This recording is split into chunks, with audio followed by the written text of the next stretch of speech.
People in the audience, please welcome to the stage Patrick Spicer!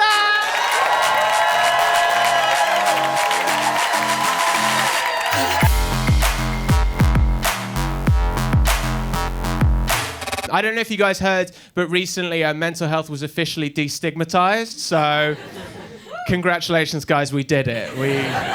We pulled it off. There's absolutely no stigma left. That's why, like, if you're walking down the street and you see a guy, like, screaming at an egg carton, like, in the past, he might have been judged, right? But nowadays, there's usually a crowd of people around him being like, yes, king, go off. Yes, it's okay to not be okay, my dude. Stigma is very bad. We do have to get rid of stigma. It's very serious, you guys. Stigma. Stigma, if you don't know what stigma is, it's the part of the flower that collects pollen. So we got to snap that out. Stigma is not. It's like shame. It's another word for shame. Stigma. And I'm a millennial, right? In our generation, I was like, they were told we're not supposed to feel ashamed of things. Like, if you feel ashamed, people would be like, dude, you just got to fucking own it. And I do think it's ironic that, like, the own it generation exclusively rent.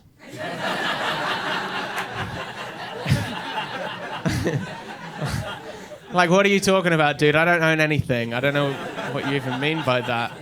Like, if I said to my dad, dude, you just gotta fucking own it, he'd be like, I do. I bought it in 1972 for £6. I'm doing fine. And my dad is a boomer, right? So he doesn't have any mental health problems. That he knows of. And I've got fucking loads. I got loads and loads. I've been in therapy for years and years, and I love it. Give me a cheer if you're in therapy. Yeah, shit, yeah, man. It's really, see, it's destigmatized. It's beautiful. Beautiful. It's if you haven't done therapy, it's wicked. It's really easy. I'll break it down for you. It's basically, therapy is like having a shy, expensive friend. That's the whole idea. That's all it is. And my therapist is like, he's a nice guy, but he's like fucking rich. And I hate him. Because he's loaded, and I have therapy like at his house, and every time I go to his house, I'll notice he has like some new like new curtains or like new tiling in the bathroom. And like I give him this money at the end of every session. I just feel like there's a direct connection between how bad my mental health is and how luxurious his home becomes. Like, I almost feel him sizing me up every time I go in there. He's like, ooh. Panic attacks, eh? That's a fridge. That's a smeg, yeah. Be nice. And that is my thing. I worry about absolutely everything. I've had anxiety and panic attacks for 20 years. I've been having panic attacks. And thank you. Woo! If you've never had a panic attack, I'll break it down for you. If you've never had a panic attack, it's where your body gives you two choices. It's like fight or flight, right? It's a lot like check-in at Ryanair. What's that? £79 for a small bag? Yeah, I'll fight you, yeah. No worries. Sorry if that was triggering for anyone who's ever been to Stansted. I'm sorry about that. I feel like fight or flight are two goofy options for feeling anxious. Like, if you're at a party and you're feeling uncomfortable, I don't think a good option is fighting or flighting. I don't want people being like, oh, I thought Patrick was such a chill dude. And then he just glassed Janet. Like, what was that about? And there's so much you can do for panic attacks. There's so many different things. What I do is I take a drug called propranolol, which is wicked because it stops you from having panic attacks, and it's got a lol in it. So that's just a bit of fun.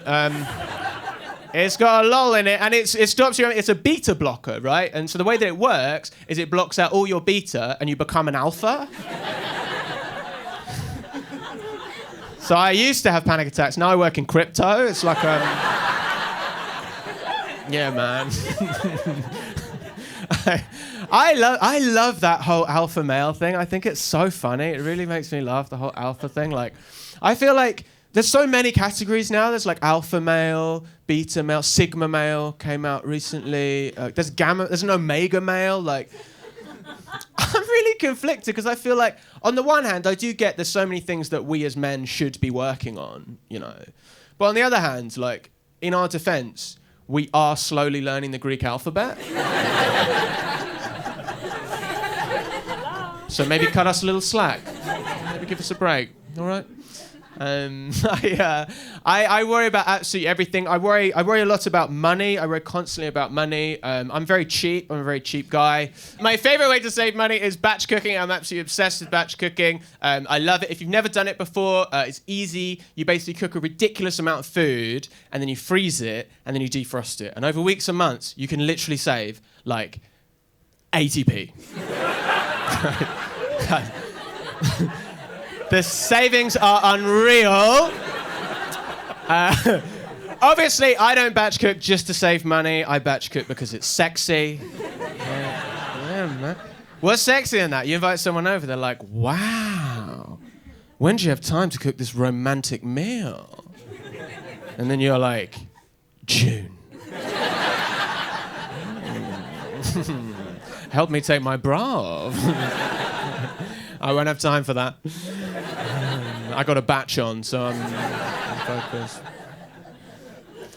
The only problem with batch cooking is sometimes you do a huge batch, and then you realise on the first taste of the batch, there's like a problem with the batch. Right? So I did a huge Thai green curry a few months ago. It was like 20 portions. It was ridiculous.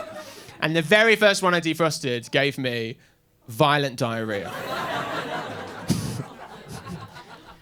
But I still had 19. So I was like, what am I going to do? Throw them away? Lose all my savings? No. I'm going to roll the dice. And I'm ashamed to say I rolled those dice 19 times.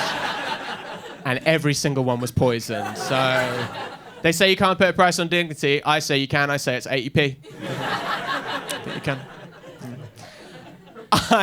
I am so cheap, but I don't like my friends to think of me as cheap. Like, I like my friends to think of me as, like, extremely generous. That's why, like, if you ever donate money online, like, you know those websites like Just Giving, stuff like that, there's always a question at the end of the donation page. It says, would you like your donations to remain anonymous? And I'm always like, no. Why do you think I'm doing this? Spread the word. Like, are there people anonymously donating? Like, put my name on their donations. Let's get the word out, man. Like, put my Instagram handle on there. Like, I think we all want to be seen as good people, basically. We want to be seen as good, generous people. Like, even Jesus wasn't doing good deeds, like, anonymously. This dude wasn't curing lepers on the sly. Like, every time Jesus did anything, he had his whole, like, fucking disciple hype squad with him. He'd just be like, oi, fellas. Put that in the Bible. That was fucking nice. That was Matthew, Mark, Luke, John, look alive. That guy once was blind, now can see. That's fucking, that could be a hymn, I reckon. That could go off. Jesus was a nice guy, don't get me wrong. He was a nice guy. I respect Jesus, he was a nice guy, did a lot of nice stuff. Nicest thing Jesus ever did was he sacrificed himself, like, for us, you know. He was like, I'm going to crucify myself for you. So, thank you, Jesus. I don't remember asking you to do that, but if you want to do that, do that. Thank you very much. Yeah, it's very nice of you. It was very nice. I'm not taking that away from Jesus. It was very nice. But...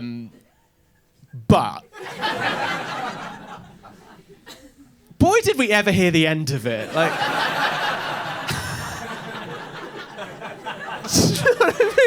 It's like 2,000 years later. It's like, come on, Jesus, we all do nice stuff, man.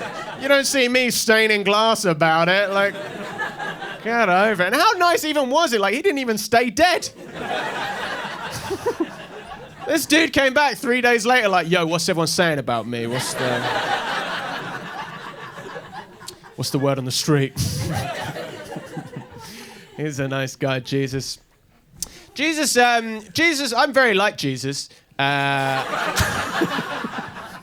Stay with me. I'm very Christ-like myself. I'm quite like Jesus because I also have a distant father. Listen, I love my dad. He's great, but he's fucking weird. He's a weird dude. My dad is just kind of a guy I saw wandering around the house when I was growing up. I just see him like tottering from room to room. I just think, oh, he seems nice. Should I introduce myself or like, what's his energy, you know? He's a very academic guy, my dad. He's very academic. He's not very emotional. It's like he wants to know what love is. He does not want to show me. My therapist thinks I should have an emotional relationship with my father. She's like, you should talk to your dad about emotional things. And it's difficult because I'm a grown-up. I can't suddenly start having emotional chats with my dad. I can't interrupt our normal conversations of like, oh, Dad, that's very interesting. So you're saying I get off the M1 and then get on the M6, avoid the toll road, and what do you reckon? Do you like me or what? What's your energy on that? What would you say? He's a lovely guy. He's very vacant. He once caught me with cigarettes when I was 13, and his response to me was, "It's not my job to tell you what to do." I was like, yeah, it is. That's literally your job. My mum and dad, right, they're separated. I don't know exactly why my parents separated. I'll tell you one thing I do know. My dad, at their 30th wedding anniversary, once gave a 10-minute speech about why Margaret Thatcher was a bad prime minister. Good point. Strange time to make it. It struck quite weird. I asked him about that recently. I was like, oh, that was weird. Do you remember that weird speech that you gave? And he just laughed. He just laughed and he went, Patrick, I don't even remember that happening. Great. I think because like my mum and dad had very different like parenting styles, I guess you'd say. Like my mum was much more like the emotional, like disciplinarian type thing. My dad was much more the like putting timers on lamps. Parenting style. I don't know if your dads did this. My dad was obsessed. My whole teenage years, he was just constantly making sure that the lamps would turn on and off throughout the day. Obsessively. And the theory was that like a robber, like a burglar would walk past and they'd see the lights flashing and they'd be like, well, we won't rob that house. They're clearly having a rave. We'll give them some space.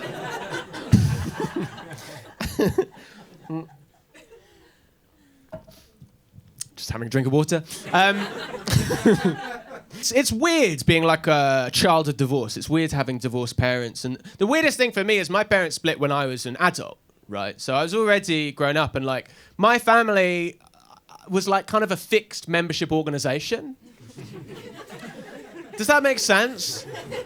There was 5 of us, like me, my mum and dad, my brother and sister. It was just us. And then all of a sudden, like this thing happened and we're just like accepting open applications. Like anyone's allowed to join the family and there's only one criteria. You gotta wanna fuck mum or dad.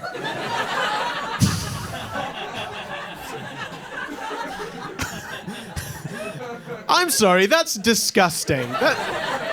I don't want to hang around with these people. What am I supposed to say to someone who's only there because they want to, like, well, I want to go on holiday with these Pornhub goblins? You guys are fucking nasty. And, like, we don't really talk in my family. We don't really talk about things. Not really. Not like, so we never really talked about that stuff.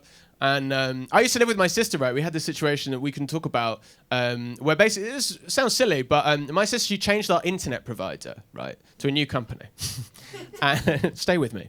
And she changed her internet. Now, what happens when you do that, when you get a new internet provider, is the new company, for some reason, they put on like a porn filter, right? She put her hand on her mouth? Correct. That was such a cartoonish reaction. I love it. Oh, I dropped my monocle. That's shocking. It was shocking. I called up the porn company, the internet company. Hello, porn company. Where's the porn?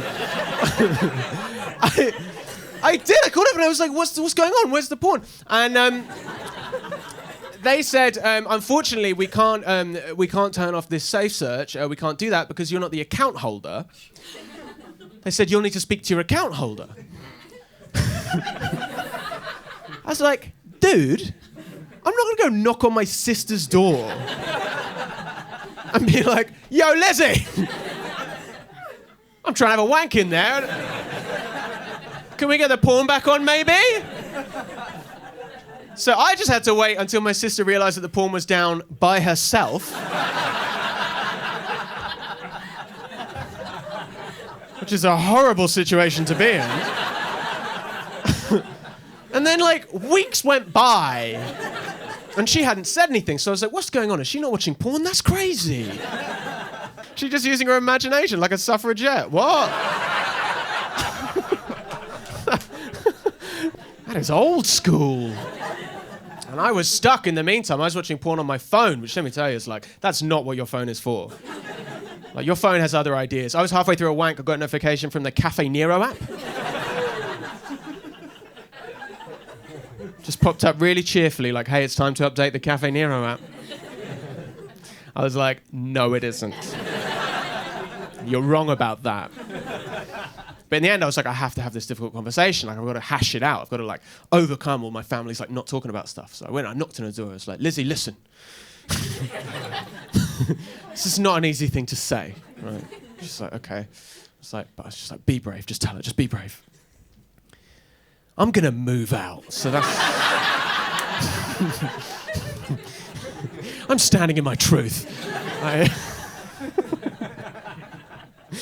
I try not to use my phone at all. I hate my phone. I'm absolutely addicted to it. It's insane. But it's so hard to stop using your phone because everything's on there. It's like you get tagged in things. You're like, I want to see what my fucking face looks like. Could so easily look in a mirror, but I'm like, what does my phone think? I got tagged in a picture recently on Instagram and it ruined my day. But not for the reason you'd expect. It was a girl who came, she asked me for a selfie, right? After a show, she came up, she asked me for a selfie. And, brag. And that happens too. She was with her parents, right? She was very young. She was 13. She comes to my show. She was very young. There's a guy over here just went, oh. You're amazing. You're so animated over here. It's incredible. You're like, oh. It's like, oh. It's like real old school comedy. I love it. Yeah, so she was very young. She was 13. Her parents actually came up. They said, would you mind taking a picture with our daughter? And I was like, of course, yeah. Like, no, rarely people ask me to take selfies. I was like, of course. So I took the selfie. I just smiled in the photo with her, smiled, went away. About 3 days later, she tags me in the selfie on Instagram, right? And it was fucked. Because I think her parents had said, like, you're very young, so you can have Instagram, but if you're going to post photos of yourself, you got to, like, blur out your face.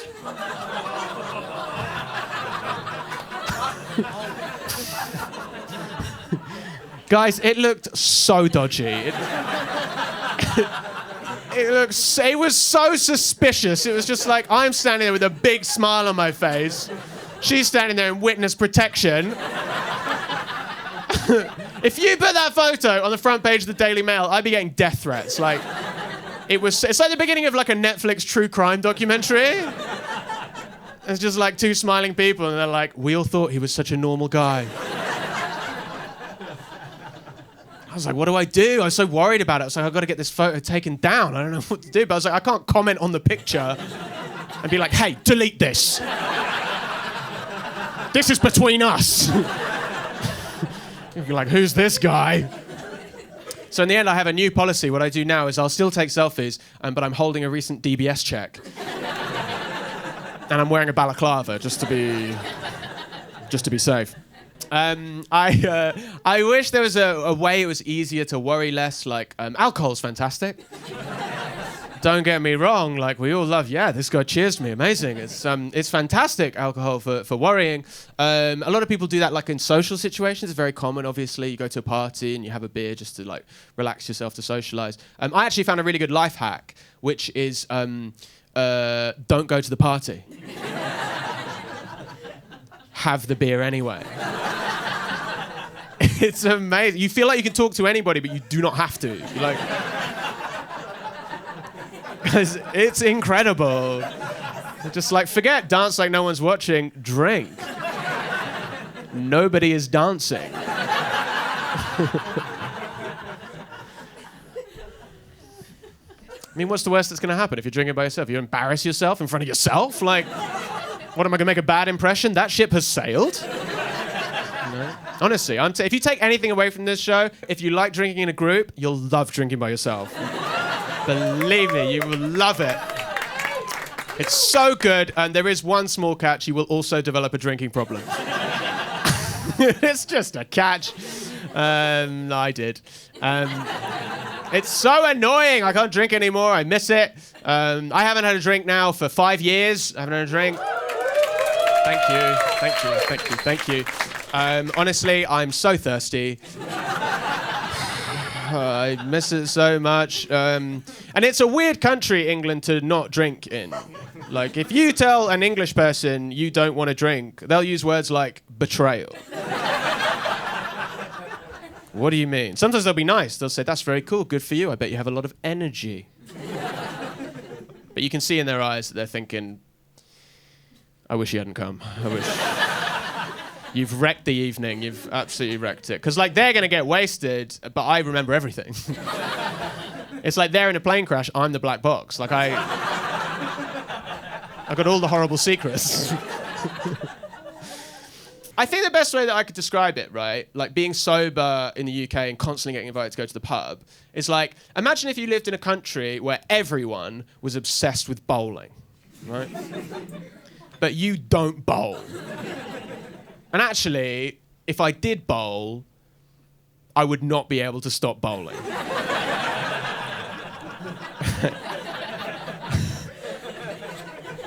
I would bowl and bowl and bowl. I would bowl until they asked me to leave the bowling alley.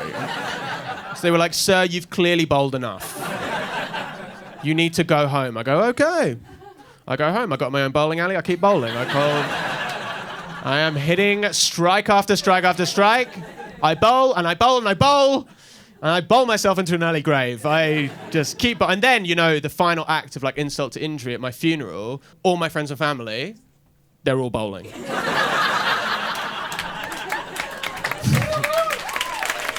Unbelievable. So disrespectful. I don't know. I think there's not really many warnings in the UK for like drinking and stuff like that. We don't really want to know about it. Like, the closest thing to a warning you get with drinking is on the side of every can. I don't know if you guys have seen this. There's a picture of like a little pregnant lady. Have you guys seen this lady? She's just like 9 months pregnant. She's just like standing in silhouette, and she's just like necking a pint. She's just taking her life into her own hands. She's really like, she's having a great time. There's a big X around this lady, and that's the government. Being like, please don't do this, please. And I love the idea that they think that's how someone would find out. That you're not supposed to heavily drink when you're 9 months pregnant. Like, do they think that there's some like prenatal hen do? Just a bunch of like third trimester smash hounds slamming back Jaeger bombs. Suddenly one of them looks at the can, they're like, oh. Mags, come have a look at this. That's actually the shape we are. I don't know. It's pretty serious. There's lots of like month-long sobriety challenges people do in England. That's as far as English people get in terms of sobriety. They will not drink for 1 month. They'll do like Stoptober or Dry January or just take responsibility for decisions without wordplay, April. It's a good one. You can do that in private, actually. It's amazing.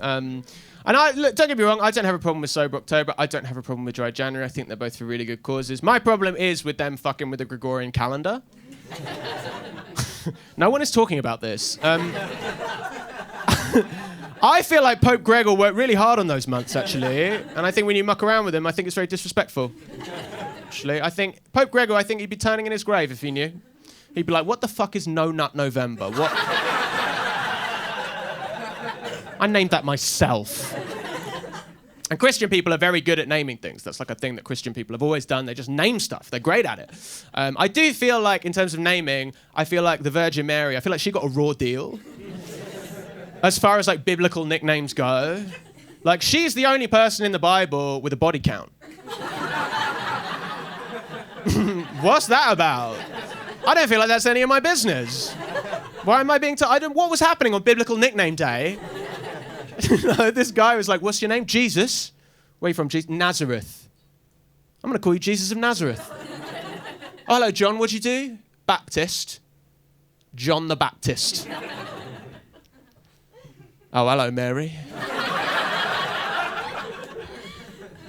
You ever shag anyone, mate? You ever shag anyone, did you? She's like, what? Is that one of the questions? It's like, yeah, it's a GDPR thing. I have to check, you know. I think it's only fair that the Virgin Mary is the Virgin Mary if all the dudes in the Bible also have like really personal sexual nicknames. You know, like One Pump John. Joseph the Cuck. Pontius Pegger. Like, come on. It's only fair. I feel bad for virgins. That's true. I feel bad for it. It sounds harsh. I think it's hard out there for a virgin. I think it's hard out there, man. When I was a teenager, like, there were no virgins. We didn't have virgins back then because all of us had all lost our virginity to a girl who went to a different school. It was like, we all did it, and we had that trick. We could say that. That's the problem nowadays. It's like Gen Z people can't say that because it's like a meme. It's like, that's a joke. Oh, she went to a different school. It's like, but we actually used that. That was essential. You'd go on holiday, you'd come back, people would be like, what happened on holiday? You'd be like, I lost my virginity. They'd be like, where'd you go on holiday? You'd be like, Bermuda Triangle. Don't look her up. What was her name? Julie Bermuda. So the trouble was you did eventually have to stop using that trick because otherwise you'd end up like in your 60s at brunch. Just being like, oh, hello, Martin. Oh, sorry, my wife couldn't make it. As you know, she goes to a different school.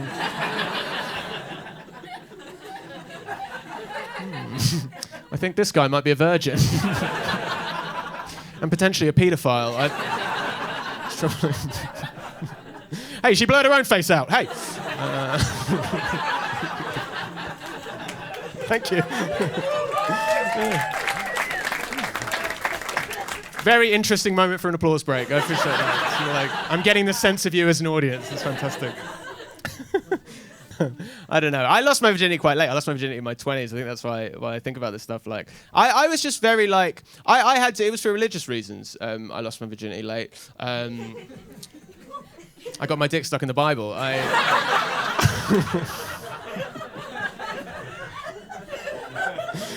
think that's the stupidest thing I've ever said. No, it was anxiety, obviously. I was so anxious. I was terrified of sex. I was absolutely terrified of slinging hog. I was really like... I was so scared of sex. I didn't get excited. If I saw like a beautiful girl in the supermarket, I wouldn't think like, oh, that's someone I'll have sex with.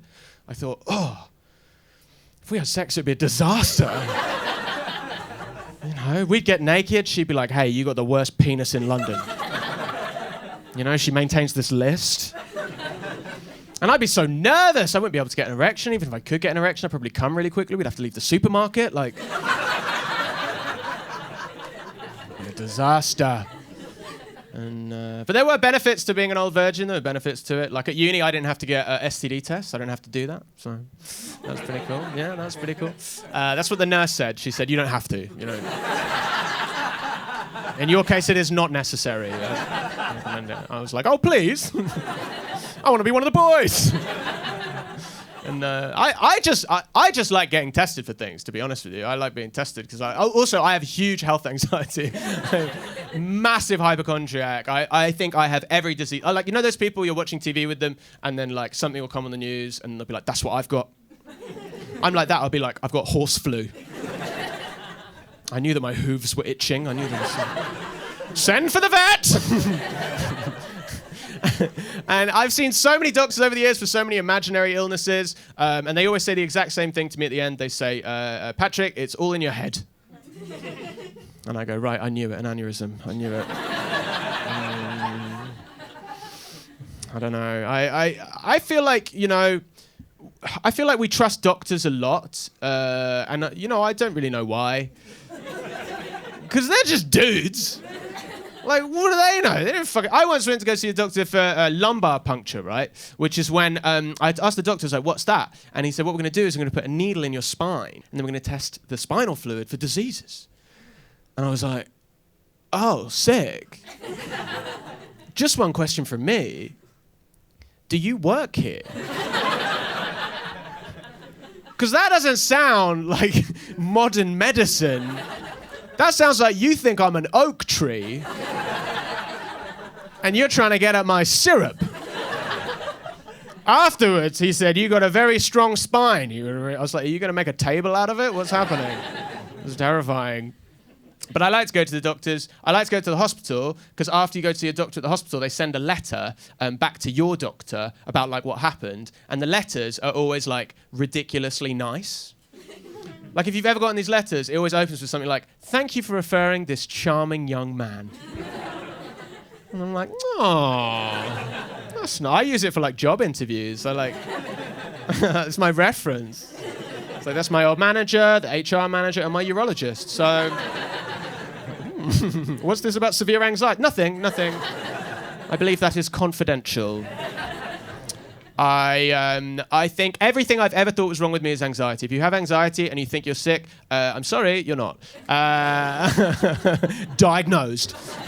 You've got anxiety, and it's always anxiety. I went through a long phase of being absolutely certain that I was going to shit myself. All the time, everywhere I'd go, I'd be like, I'm going to shit myself today. I'd be talking to people, I'd be like, I'm going to shit myself, I'm going to shit myself. Trying to make eye contact, I'm going to shit myself, I'm going to fucking shit myself. I always thought I was going to shit myself. I ended up getting referred to go see a proctologist, right? A bum doctor. Which is a real perv job, in my opinion. I don't know why anyone becomes a bum doctor. I don't know if they run out of regular doctors. They show up and they're like, can I be a GP? It's like, it's bums for you, mate. I'm just like, you fucking creep. I go and see the bum doctor, and he's like, oh, interesting. And he sends me off to go get this test done, right, to find out if there's any problems with my bum. And grow up. And and I was like, cool, what's the test? And he explains it to me. It's where you basically take a shit into an X-ray machine. And then they take an X-ray of the inside of your butt while you're pooping. And then they can tell if there's any problems like with your butt. And I was like, did you invent this? Did you come up? Because it doesn't sound like medicine. It sounds like you're inventing Pornhub categories. Like, that is disgusting. And he said, no, it's fine. He was like, but one thing you need to be aware of, I do often hear that patients find it awkward. I was like, awkward is trying to make eye contact with someone. This is a crime. I don't want to do it. But I had to do it because I had to find out what was going on. So I go to the hospital. I'm in the waiting room to go in for this test. I am the youngest person in the room by perhaps 1,000 years. Everyone's looking at me like, what are you doing here, you creep? I get called into the shitting room for my appointment. I walk in. I see the machine that I'm going to be taking a shit in. And I got to say, the best way I could describe it, it was like a nuclear reactor with a toilet seat stapled on the side. That was as far as they got. It looked like a trick. I thought the doctor was going to jump out of it. Like, surprise! There's no such thing as a fucking bum machine. Are you crazy?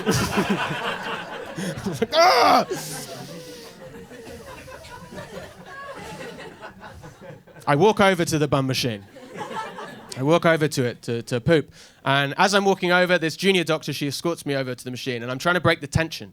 So I'm being like, I'm really not looking forward to this. And she responds with this like world-weary frontline NHS worker energy. It's not my favorite part of the day either.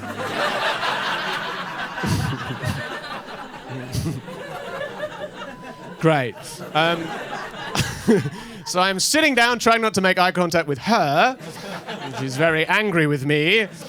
And I'm looking around the room. I'm kind of just waiting for everyone to leave the room. There's all these people in the room, doctors, nurses. There's just people eating popcorn. Like it's like a spectator event. Eventually, I realize these people aren't leaving. They're going to be watching me during the exam. As I have that horrible realization, the chair that I'm sitting on starts making this whirring sound and then starts raising up off the ground. It's just lifting higher and higher. I keep raising and raising until I'm suspended like 8 feet in the air. I've been raised up so high, my legs are just dangling underneath me. I look like some sort of deranged lifeguard. Everyone's staring up at me like, off you go, buddy, time to poop. I'm like, I can't poop in these circumstances. Everybody's looking at me, I'm up here like it's fucking, and 5 minutes go by, I can't poop. I'm just sat there like not pooping. I don't know if you guys have ever been watched while you poop.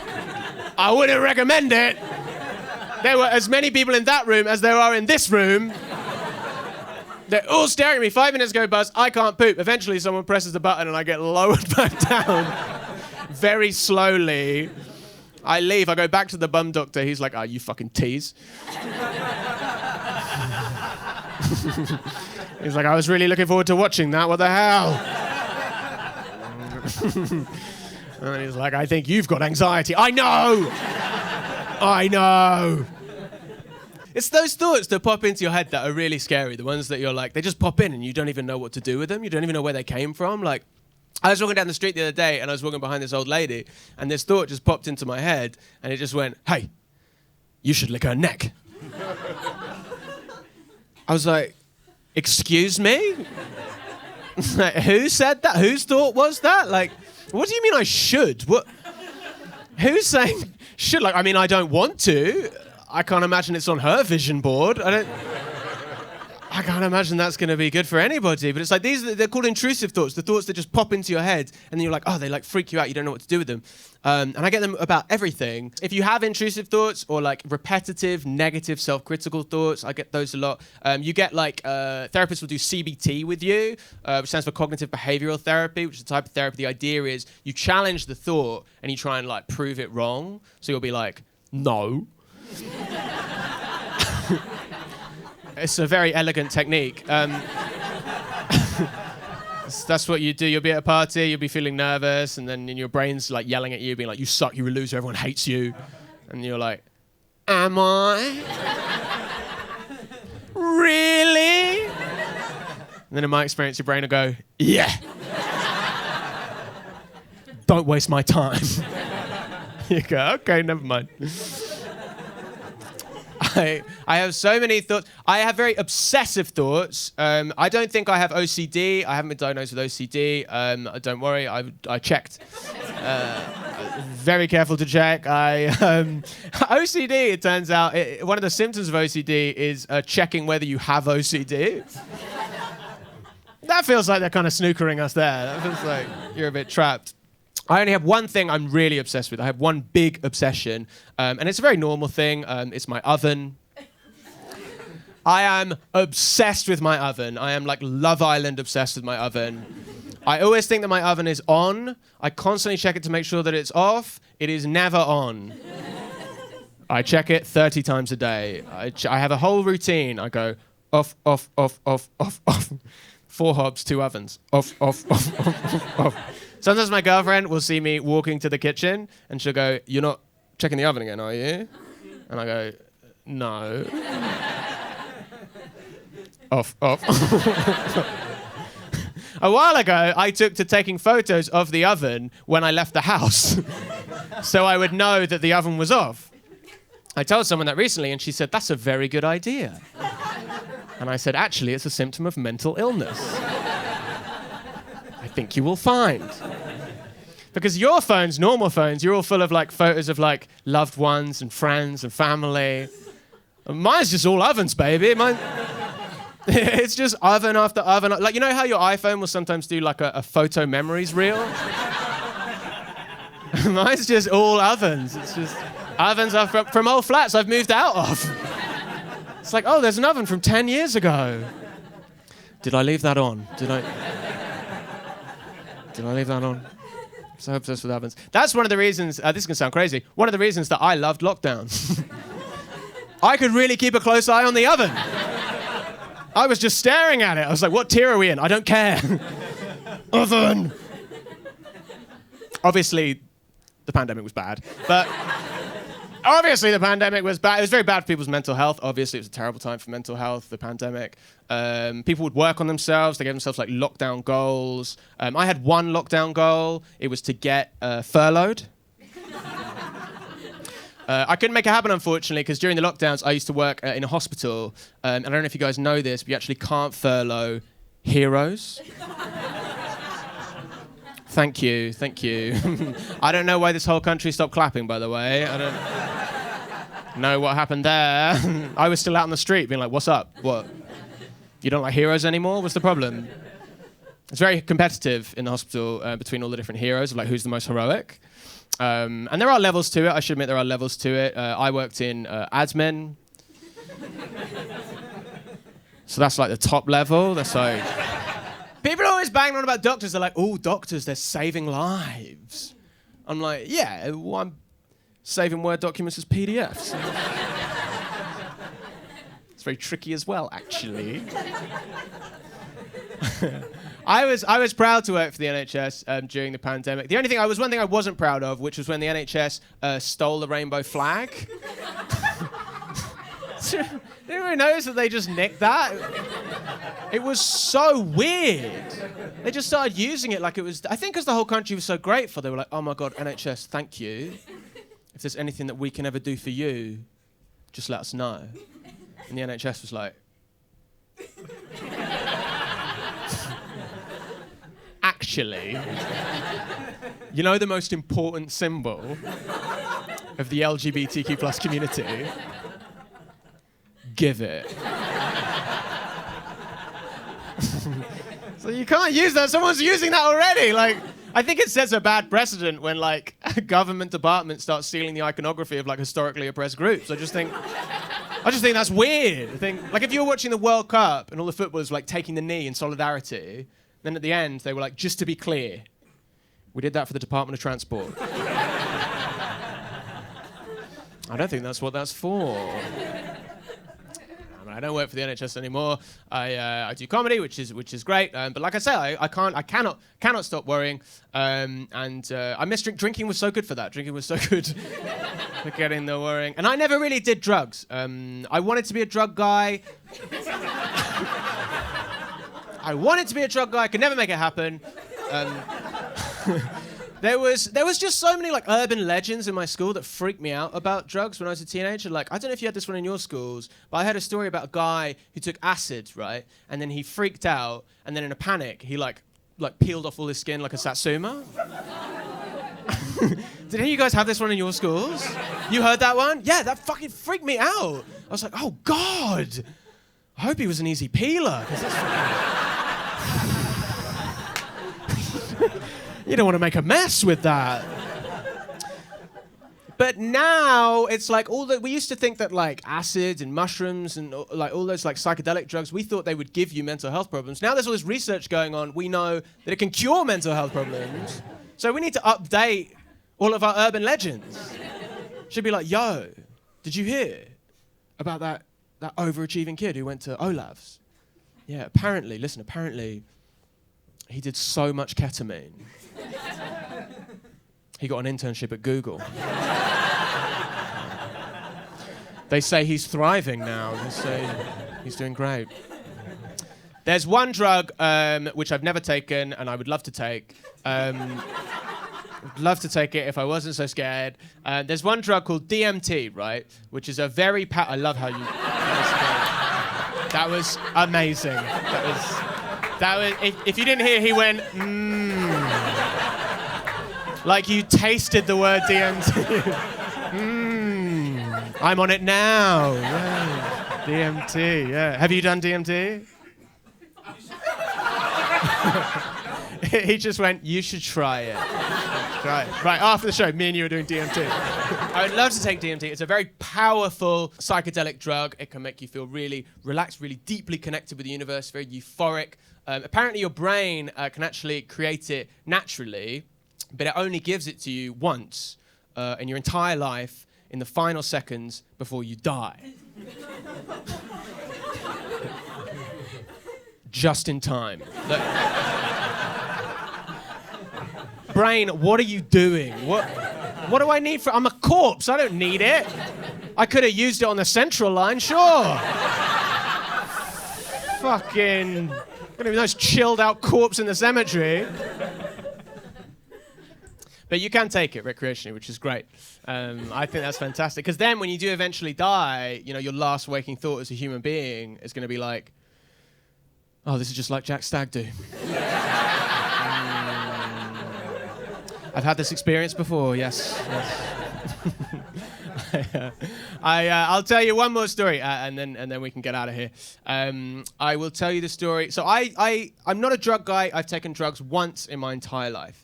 I took ecstasy, right, when I was 13. Correct. It was basically because as a teenager, I was kind of a legend. Thank you, yes. I was the coolest kid. It was actually by mistake. What happened is... Bear with me. My friend, he was called Tommy, he came to the park and he was like, I've got these pills, these are ecstasy, I think we should take them. And I was like, where did you get ecstasy? And he said very smugly, I found them on my uncle's floor. So me and my friend were like, well, fair enough, that is where they come from. So I took it, but if I'd have known it was ecstasy, if he showed up and he's like, I've got ecstasy, let's take it, I probably would have said, no. I'm a little boy. Now please continue pushing me on the swings. But I didn't think that it was ecstasy, so I took it, and that became a moment that 3 13-year-old boys took a Class A psychoactive in the park. And one of them learned a powerful lesson in assessing risks. So I waited about 15 minutes. I took the pill. 15 minutes later, I didn't feel any differently. So I was like, I guess I'm not on ecstasy, and I went home. This is a moment in the story that I think of as the second mistake. And a therapist would one day describe as pivotal. I'm by myself. It's 3 p.m. I'm sitting on the couch. I'm eating a ham and cheese sandwich. I'm watching an episode of the animated series Yu-Gi-Oh! And that's when it kicks in. It kicks me right in the childhood. And I start to panic. I'm like, why do I had this rushing feeling going all around my body? I started to be like, what the hell is that? And then I was like, oh, I'm on ecstasy. Oh no. I was panicking. I was like, I didn't know what to do. I was like, well, my mum's coming home in an hour. I'm a little boy. I got to stop being on ecstasy now. And I didn't know how to get off ecstasy, but I was running around, I was panicking, my heart was pounding, I was absolutely freaking out. I had my first ever panic attack on ecstasy. I mean, you want your first time to be special.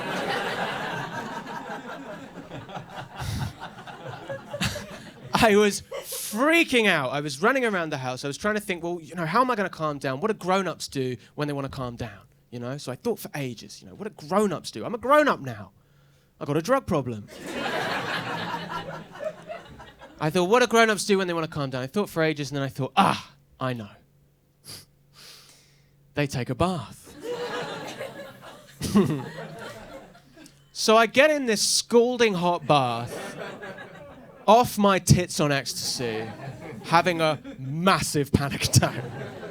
I sink down into the bath, but then I have that feeling. You know that feeling you sometimes get in the bath when you've like, you know, you've got some like candles going, maybe some bubble bath, some relaxing music, and you just take a deep breath, and you just think, I'm gonna fucking die in here.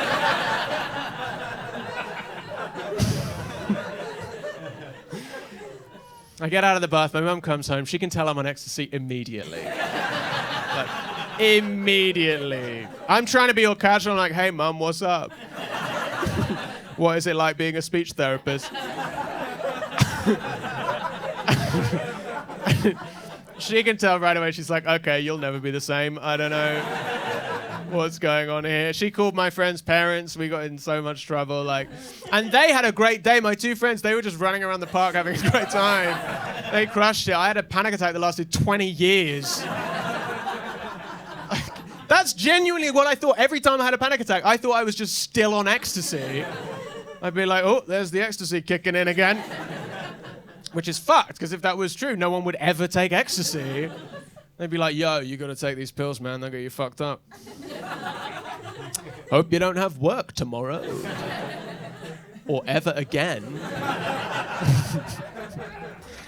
No. It's I told this story recently on stage. I've been telling this story for a while, for the last couple of years on stage. And my dad actually came to a show that I was telling the story at. And it was weird, because it was like I said earlier, me and my family don't really talk about stuff that much. And like we never really talked about or like process that event. It was like a very traumatic like event in my life. And for like us as a family, it was like this really mad thing. So I was very nervous. So I walked up to him like after the show and I was like, so like, what did you think? What was it like hearing that story? And he just looked me in the eye and he just said, Patrick, I don't even remember that happening.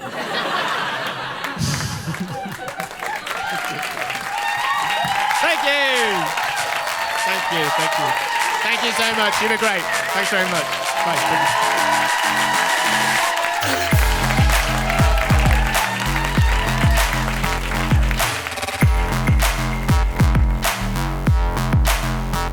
Imagine if we just put the special out like this.